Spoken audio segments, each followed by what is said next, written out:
পাকিস্তানের গুজরাতে আপনারা হয়তো আশ্চর্য হলেন না, পাকিস্তানে কিভাবে গুজরাট চলে এলো।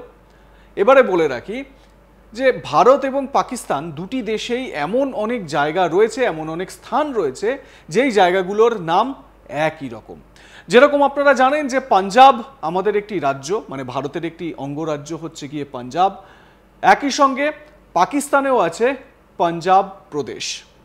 আগে হ্যাঁ, তো এইরকমই অনেক এরকম জায়গা রয়েছে যে জায়গাগুলো একই নাম, ভারত এবং পাকিস্তান দুটি দেশেই।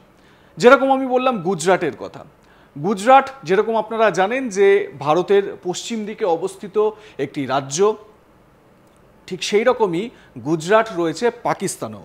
কিভাবে এবারে আপনাদের বলি।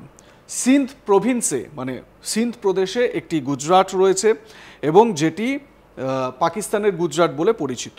হায়দরাবাদ আমরা জানি দক্ষিণ ভারতের একটি জায়গার নাম হায়দরাবাদ, কিন্তু এই হায়দরাবাদ রয়েছে সিন্ধ প্রভিন্সে মানে পাকিস্তানেও। এছাড়াও শেখপুরা বলে একটি জায়গা বিহারে রয়েছে, ঠিক একই রকমভাবে এই শেখপুরা কিন্তু রয়েছে পাকিস্তানের পাঞ্জাব প্রদেশেও। ইন্টারেস্টিং ফ্যাক্টস না? এই ধরনের ইন্টারেস্টিং বিভিন্ন বিষয় জানার জন্য সাবস্ক্রাইব করে নিন আজ তাক বাংলা।